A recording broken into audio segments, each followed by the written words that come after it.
This is another edition of So You Think You Can Squat. Now that we have the head fixed and we know that the head has to stay up to squat, the next thing that we're going to work on is the chest and abs. Now, when you're squatting, the chest has to stay upright. Too many times when guys are lifting, when they pick the rack up, what's going to happen is their chest is going to do this. It's going to fall over, and it's already going to cause you to be in this position, which is not a good position to squat any kind of weight. So you want to keep that chest up, and that follows by keeping the head up. This locked in good position is key to squatting big weights. The next thing is right here. This part right here cannot move once the bar is picked up. From here up, it should look like that bar, nothing's changing. That thing should stay locked like a piece of granite the whole time. Okay? One of the other most important things from what I would consider the core down is tailbone. Now what you're going to want to see is this should not be flat. You should try to tilt this out and then pinch this up. This is what you want to see, a nice slope on his tailbone. This puts his body in an optimal position to lift crazy amounts of weight. If you can't hold this position right here, you can't squat. I don't care how strong your legs are, because you will fall over. So you want to make sure that this area is very, very strong and also keeps a nice slope the entire time that you're squatting. Now we got to work our way down. The next thing that we have to work on is all this here. The knees have to draw out the whole time. A squat is not an up and down exercise. It's a pushing out exercise.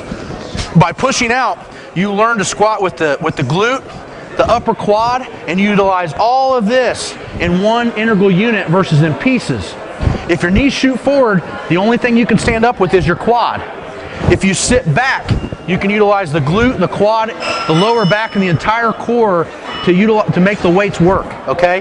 This is one of the most important factors of making sure that you can squat big, big weights. Okay, so now we're good from here up. We realize that we have to push the knee out to engage the hip. We realize that this has to be in a nice curve. We realize that the head and the upper body has to stay locked.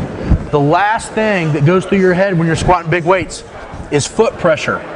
Now, when you're squatting, the foot pressure needs to be on the outside of the shoe, in the majority in the middle to the back part of the heel. That's where all the pressure needs to stay on your foot. If pressure shifts to the toe, then I guarantee if you look at the top, the knees have come forward, the quads end up doing most of the work. So it's very, very important to maintain that lateral pressure all the way from picking up the bar to squatting to even racking it. As long as the hip takes most of the pressure, everything works in the integral unit. So this is dominant, everything works. If something else takes it, it's isolated. And an isolated squat equals high injury and bad form. The next big key is most of you guys will not have the ability to have a monolift to squat.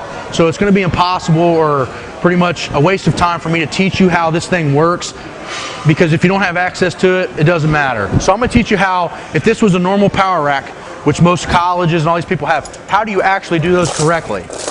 The key with walking out, since we have everything fixed, is when you pick this bar up out of the rack, you pick it up like you're going to take it for a squat. Everything's locked, all the pressure that we talked about straight, standing up.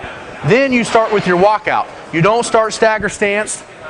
Okay, so I don't have a foot in front of the other, because if you got 800-900 pounds, you just straight-legged one leg, 800 pounds. How's that going to work? So usually you'll see that with lighter weights, but you will never see it with heavy weights. You pick up everything with both legs. Okay?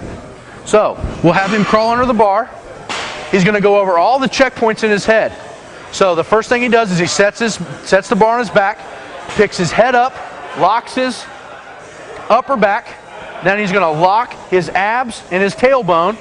He's going to push his knees out, and he's going to put lateral pressure on his feet. So he's going to do a partial squat. Go ahead. Now he's going to take a small 2-inch step back with whichever foot he likes. Then he'll do it again. Okay, now he's set up where he likes to be, which is a moderate stance squat. Pretty common for most athletes. Not too wide, not too narrow. He's got plenty of distance between the pin and the bar, but not too much where he has to walk it back another 10 feet. Now the first motion of the squat is to sit back first and push the knees out. Good. Stand it back. Now the key with this is teaching you, no matter what you do, your head stays high. Your head stays up. You don't look at your feet.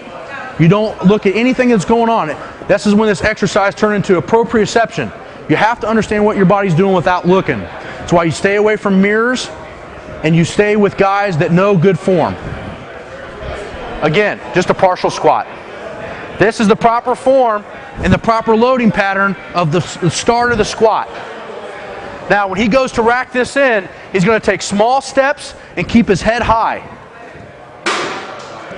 Now, good.